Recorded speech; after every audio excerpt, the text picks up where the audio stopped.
Olá, amada e amado do Senhor, que bom podemos estar juntos mais uma vez para adorarmos ao Senhor, para louvarmos, buscarmos por Sua palavra, por Sua orientação. Nesse que é um dia especial, um dia muito importante em nosso país, no qual todos nós exercemos a nossa responsabilidade enquanto cidadãos e especialmente enquanto cristãos pela escolha de nossos governadores, dos nossos governantes, prefeitos, vereadores, e que no dia de hoje, se você ainda não o fez, que o Senhor possa te inspirar e capacitar para que possas fazer a escolha certa, possa fazer a escolha não segundo os teus próprios interesses, mas segundo os interesses e segundo a capacidade daqueles que vão exercer o governo em nossa cidade pelos próximos 4 anos. Nós temos essa responsabilidade que no dia de hoje você também possa exercer esse teu direito e essa tua responsabilidade da melhor maneira possível. Quando nós falamos de escolhas, nós devemos lembrar primeiramente de que Deus é quem nos escolheu primeiro. Deus escolheu nos criar, Deus escolheu nos amar, Deus escolheu o povo de Israel para lhe abençoar e Deus escolheu a mim e a você para salvar. Em Jesus Cristo, Deus escolheu salvar todas as pessoas. Deus escolheu e chamou pessoas para andar consigo, para aprender de si. Jesus Cristo chamou pessoas e continua chamando elas, escolhendo elas para que, ligadas a Ele, possam dar muito fruto. Num dia de escolhas, nós precisamos lembrar que o Senhor nos escolheu para a vida, o Senhor nos escolheu para a salvação, o Senhor nos escolheu para estarmos com Ele para toda a eternidade. Não foram vocês que me escolheram, pelo contrário, eu os escolhi e os designei para que vão e deem fruto, e o fruto de vocês permaneça, a fim de que tudo que pedirem ao Pai em meu nome, Ele lhes conceda. Evangelho de João, capítulo 15, versículo 16. Que você possa, nesse momento, ao ser lembrado dessa escolha de Deus, possa também escolher amá-lo, adorá-lo, servi-lo e obedecê-lo. E que durante esse culto você escolha abrir o teu coração e a tua mente, erguer a tua voz, falar com Ele, estar com Ele. Vamos orar? Obrigado, Deus amado, porque o Senhor é maravilhoso, porque o Senhor é bom, porque o Senhor nos escolheu. Antes da criação do mundo, o Senhor já nos escolheu e nos chamou. No ventre da nossa mãe, Tu já nos chamaste a fazer parte, Senhor, da vida contigo. E também neste mundo, o Senhor tem nos escolhido para sermos sal e luz, para que com nossas atitudes, para que com nossas ações, para que com nossa vida, o Senhor possa nos usar para fazer diferença. Que assim seja, ó Senhor, mas especialmente que neste culto o Senhor nos ajude a escolher a boa parte, que é sentar aos Teus pés, que é ouvir do Teu amor, da Tua voz, que é reagir a Ti em louvores. Ó Senhor, entregamos a Ti nossos pecados, entregamos a Ti, Senhor, nossa fragilidade. Senhor, entregamos a Ti nossos dilemas, mas especialmente entregamos a Ti nesta manhã o nosso coração e a nossa vida. Que sejamos um altar, Senhor, onde Tu és adorado. Em nome de Jesus. Amém.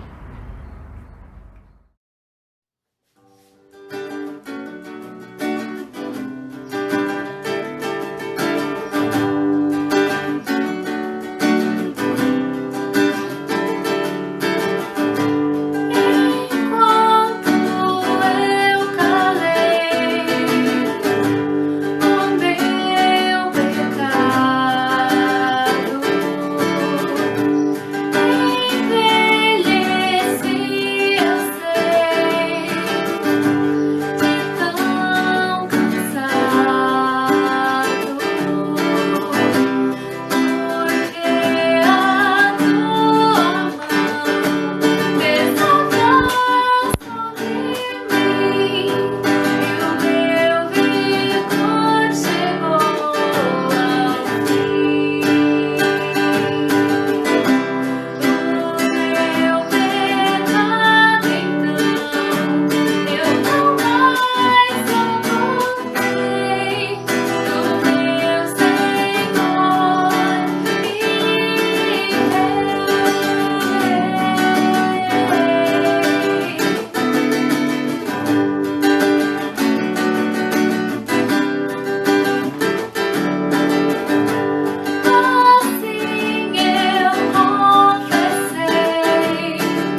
Se Deus é bom, como Ele pode mandar alguém para o inferno?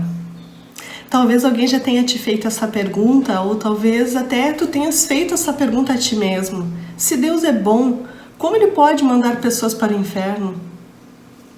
Para que a gente possa refletir um pouco sobre essa pergunta tão instigante, eu quero te convidar a ler comigo do Evangelho de João, capítulo 3, o verso 16 até o 22. Um texto que é bastante conhecido pelas pessoas cristãs, que é, inclusive, muitas vezes nós sabemos de cor, inclusive, esse versículo. Vamos ler? Diz assim: Porque Deus tanto amou o mundo, que deu o seu Filho unigênito, para que todo aquele que nele crer não pereça, mas tenha vida eterna. Pois Deus enviou o seu Filho ao mundo, não para condenar o mundo, mas para que este fosse salvo por meio dele.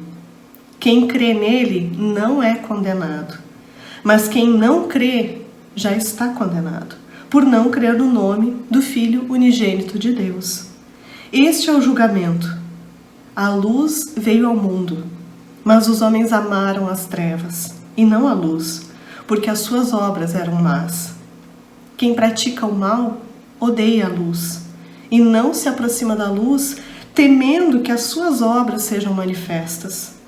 Mas quem pratica a verdade vem para a luz, para que se veja claramente que as suas obras são realizadas por intermédio de Deus. Aqui nesse texto, nesse ensino de Jesus a Nicodemos, que era um líder fariseu que foi procurá-lo na calada da noite, está a mensagem central do Evangelho. Deus ama a sua criação. Deus ama a humanidade que Ele criou. E Ele se aproximou dela por meio de Cristo. E Jesus é muito claro em dizer que Ele não foi enviado pelo Pai para condenar, mas sim para salvar. Entretanto, o amor de Deus também pode ser percebido na liberdade que Ele concede à humanidade. Amá-lo, crer nele, confiar na obra de Cristo em nosso favor, é, de certa forma, uma decisão nossa. Deus nos concede a liberdade de olhar para Ele e confiar nele, ou nos afastarmos da luz, como diz o texto. Em Apocalipse 3:20, nós lemos que Jesus está à porta batendo. E abri-la é uma decisão nossa. Ele diz: quem abrir a porta, eu entrarei e terei comunhão com ele. É um ato de fé. Abrir a porta da nossa vida, confiar em Jesus, é um ato de fé que, de certa forma, é uma decisão nossa também. Se nós queremos confiar nos nossos próprios méritos ou se queremos confiar em Cristo. No verso 18, Jesus diz: não há condenação alguma para aquele que nele crer. Por outro lado, ele também afirma que quem não crer nele já está condenado. E ele segue dizendo no verso 19 que a condenação se baseia nisto. A luz de Deus veio ao mundo, mas as pessoas amaram mais a escuridão do que a luz, porque os seus atos eram maus. E ele segue dizendo que quem pratica o mal odeia a luz e não se aproxima dela, porque teme que os seus pecados, que as suas obras sejam reveladas. Mas que quem pratica a verdade se aproxima da luz, para que todos vejam que ele faz a vontade de Deus. A pergunta é: nós chegamos diante do Senhor pela força dos nossos próprios méritos ou pelos méritos de Cristo? Nós confiaremos em nossa capacidade de cumprir a lei e de sermos bons, ou nós confiaremos que, apesar do nosso pecado, apesar da nossa maldade, a graça e o perdão de Deus nos alcançam em Cristo? Confiar em Cristo é isso. É chegar diante de Deus revestidos e revestidas por Cristo, pela sua justiça.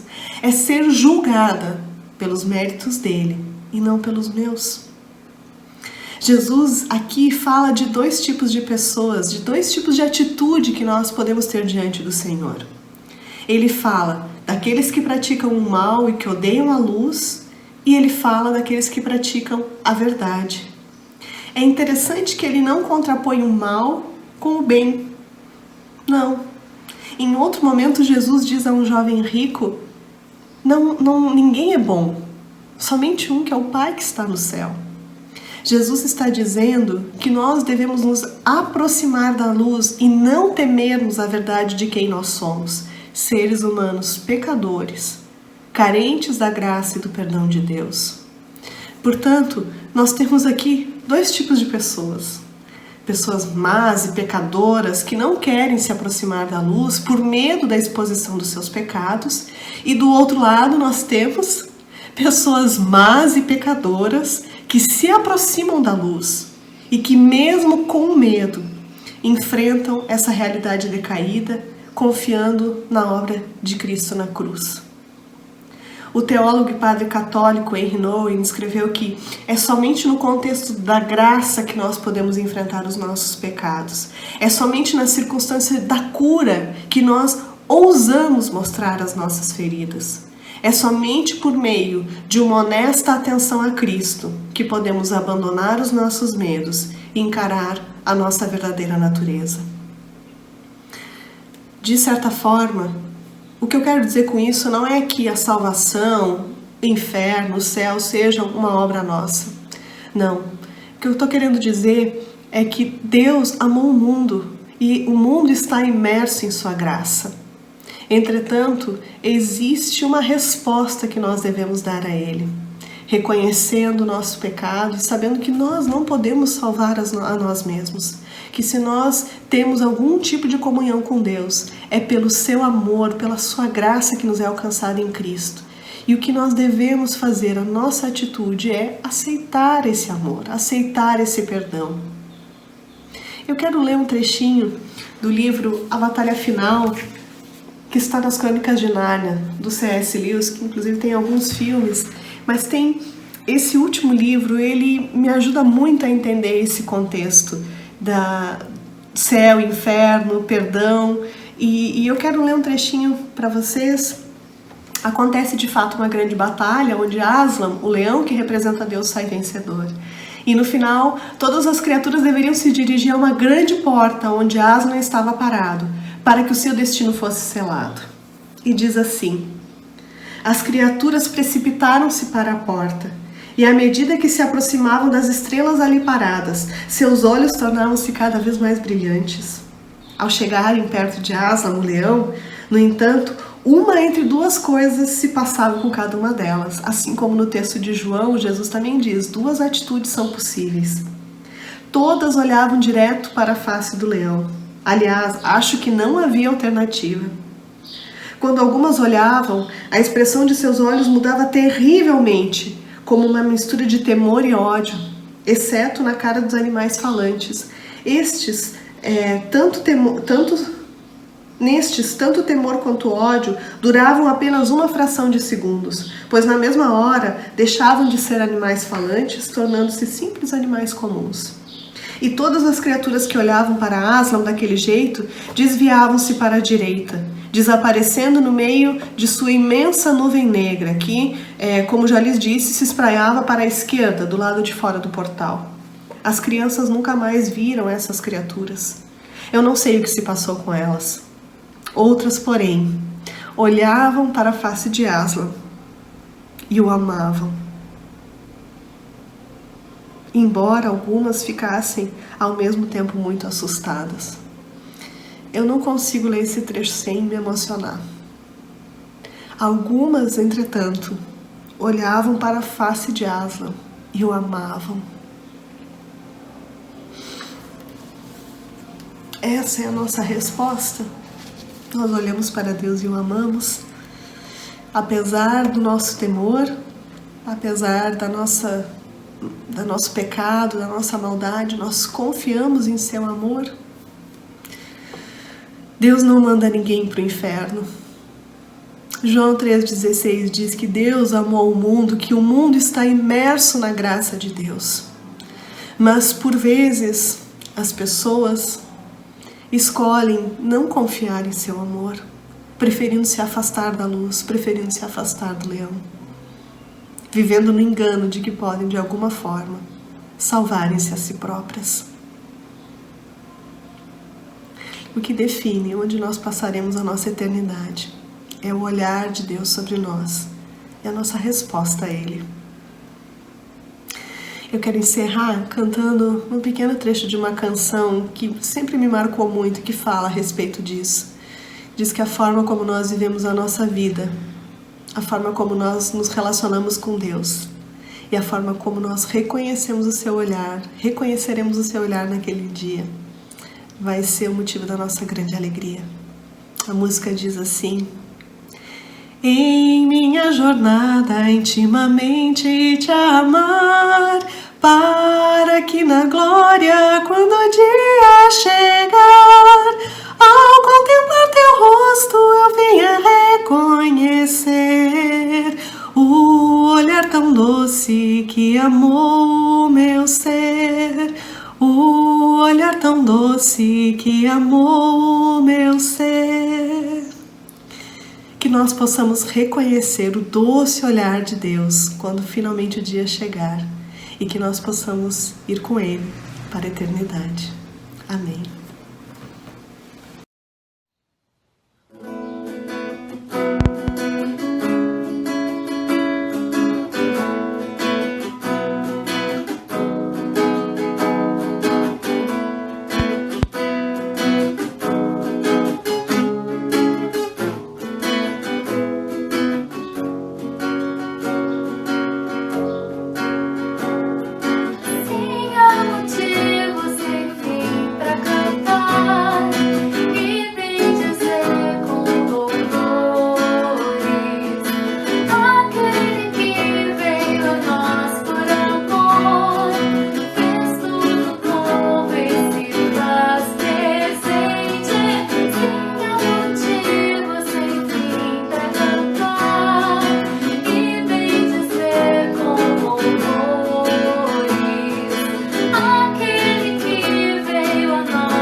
Gostaria de convidar vocês agora para nós orarmos.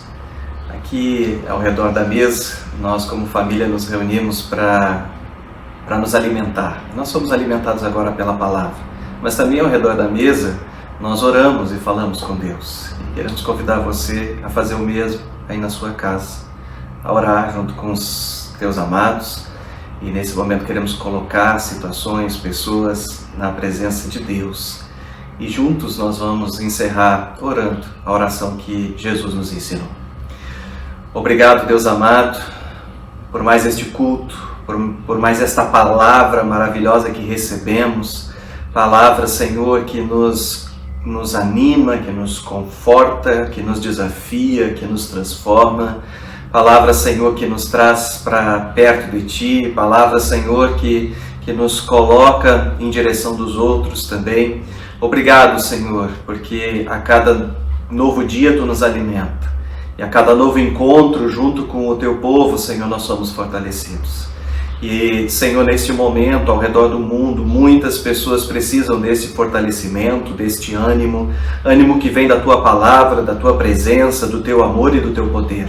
Muitos sofrem por tantas causas, sofrem por tantos dilemas, sofrem por tantas preocupações, sofrem, Senhor, pela perda de gente querido, sofrem pelas enfermidades que são tantas e variadas, sofrem, ó Deus, angustiados por não saber como que as coisas vão seguir, Senhor, com seus familiares, com seus negócios, com seus trabalhos. Ó Deus, nós continuamos orando e crendo e dependendo de Ti, Senhor, para todas as coisas. Oramos pedindo que Tu fortaleça todos aqueles que nesse instante precisam dar mais de si, Senhor, pelo seu trabalho, seja na área da saúde, seja, enfim, em cada canto. No dia de hoje, de maneira especial, nós oramos e intercedemos pelas eleições municipais em todo o nosso país. Oramos para que, Senhor, sejam eleitos e eleitas aqueles, Senhor, que Tu permitires, Senhor, para que possam exercer especialmente esses mandatos com zelo, com responsabilidade, Senhor, que possam olhar para além de si mesmos, olhar para além, Senhor, de interesses político-partidários, mas olharem, Senhor, para os interesses da população, especialmente daqueles que, Senhor, mais necessitam nesse tempo e em todas as áreas da sua vida. Senhor, abençoa a igreja para que ela continue fazendo diferença, Senhor, e que ela possa ser diferente, ser sal e luz conforme o Teu querer e o Teu propósito. Tudo mais que nós pedimos e agradecemos, incluímos, Senhor, na oração, que agora juntos oramos como Jesus nos ensinou. Pai nosso que estás no céu, santificado seja o Teu nome. Venha o Teu reino, seja feita a Tua vontade, assim na terra como no céu. O pão nosso de cada dia nos dá hoje, e perdoa-nos as nossas dívidas, assim como nós também perdoamos aos nossos devedores. E não nos deixes cair em tentação, mas livra-nos do mal, pois Teu é o reino, o poder e a glória para sempre. Amém. Que o Senhor te abençoe e te guarde. Que o Senhor faça resplandecer o seu rosto sobre ti e tenha misericórdia de ti. Que o Senhor sobre ti levante o seu rosto e te dê da sua paz, hoje e sempre. Amém. Que Deus os leve a servi-lo com alegria, cada dia mais e mais.